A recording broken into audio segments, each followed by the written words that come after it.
Jim Jordan goes nuclear on Secret Service Director Kimberly Cheatle. Is she trying to avoid answering or trying to cover up? That's Chairman of the House Judiciary Committee, Mr. Jordan from Ohio. Thank you, Mr. Chairman. Director, were you guessing or lying? The day after President Trump is shot, Secret Service spokesman Anthony Guglielmi said, quote, "The assertion that a member of the former president's security team requested additional security resources that the U.S. Secret Service or the Department of Homeland Security rebuffed is absolutely false." The next day, Secretary Mayorkas said, "That is an unequivocally false assertion. We had not received any request for additional security measures that were rebuffed." But 5 days later, the Washington Post said this: "Top officials repeatedly rejected requests from Donald Trump's security detail for more personnel."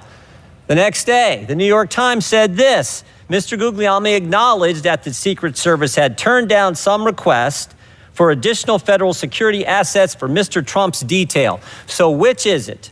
Because both statements can't be true. Were you guessing or lying when you said you didn't turn down requests from President Trump's detail?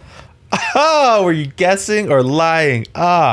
Neither, sir, and I appreciate the question. Well, what were you doing? Because those statements don't jive. So what I can tell you is that for the event in Butler, there were no requests that were denied. This lady is an expert on walking back on what she said. Initially, she blamed local law enforcement for allowing the shooter on the roof, saying that building, that perimeter was up to local law enforcement. And then she walked that back and said, oh no, Secret Service was responsible for the entirety of the perimeter. This lady is either lying through her teeth or she's covering something up. As far as requests... Well, maybe they got tired of asking. Maybe you turned them down so darn much, they said, not worth asking. How many times did you turn them down ahead of that? I think that it is important to distinguish between what some people may view as a denial of an asset or a request. Well, is Mr. Guglielmi your spokesperson? He said he acknowledged the Secret Service had turned down some requests. I'm asking how many? A denial of a request does not equal a vulnerability. Well, tell me what it is. There are a number of ways. If you deny a request that becomes a vulnerability, then yes, you are culpable. There was not enough resources, enough officers to be on that roof. Yes, that has become a vulnerability because you didn't have enough resources to adequately secure the perimeter.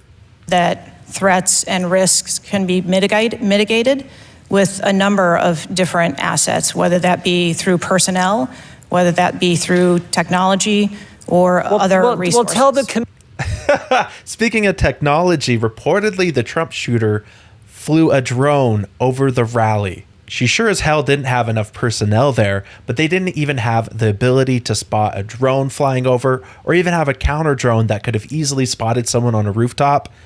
Something smells fishy, fishy, fishy. Committee, which it was. They asked for additional help in some form or another. You told them no. How many times did you tell them no, and what'd you tell them no to? Again, I cannot speak to specific incidents, but I can tell you in general terms.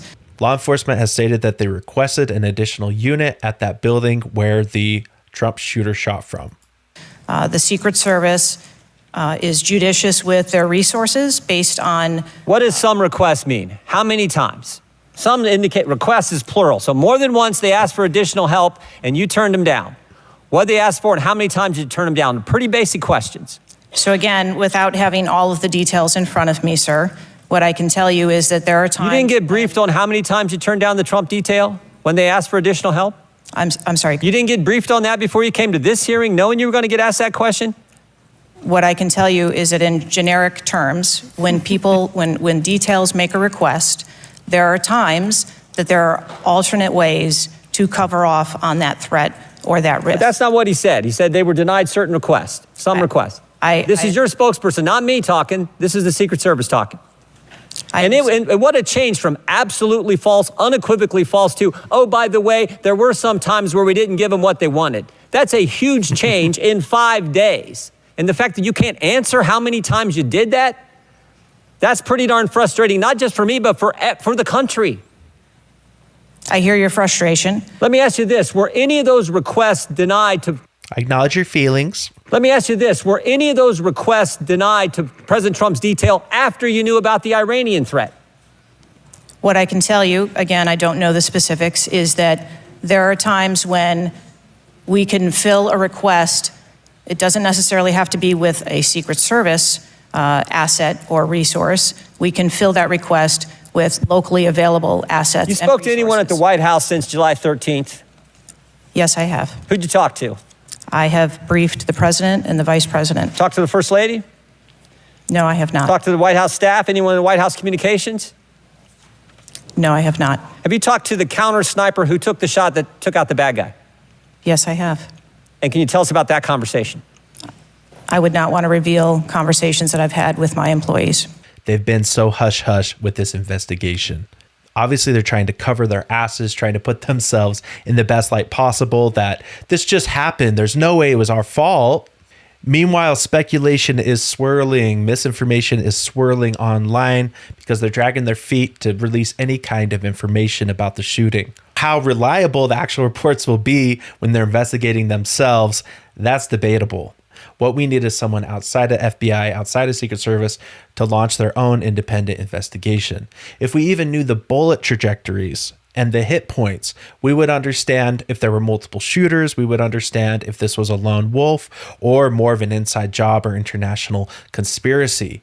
Yet they're withholding this information. They're not communicating with the White House. We are left in the dark. This is the JFK assassination all over again. But that's exactly the kind of information the American people want to know. American people who pay your salary. I understand this is an ongoing investigation, and Who's all doing the investigating at Secret Service? I know the Inspector General, but is there also an internal investigation in addition to the Inspector General? We are conducting a mission assurance investigation. We're looking at ourselves, and we found ourselves squeaky clean. Internally, yes. You know what it looks like, Director? It looks like you won't answer some pretty basic questions. It looks like you got a 9% raise and you cut corners when it came to protecting one of the most important individuals, most well-known individuals on the planet. A former president, likely the guy who's going to be the next president. Looks like you guys were cutting corners. That's what it looks like to me. Is that true? I am here today because I want to answer questions, but I also want to be cautious. You might want to, but you haven't answered, I don't think you've answered one question from the chairman, the ranking member, or me. Well, we got a lot of other people asking. We'll see if your record improves. But right now, you haven't answered, I don't think, any questions. He's absolutely right. During this committee hearing, she deflected. I don't even understand why she showed up to the hearing. Short of an investigation completely separate from the Secret Service, I would not believe a word that comes out of this lady's mouth. What do you guys think? Is this incompetence or is this cover-up? Leave a comment down below. Subscribe to Conservative Vibes. I'll see you next time. If you guys would like to support the channel, we have We Will Not Fall yard signs, stickers, and t-shirts. Sport one of the greatest photos of all time and show your support for Trump and for America. These shirts are unisex. They run true to size, small through 3XL, made in the USA. Snag one now at conservativevibes.com or click the link down below.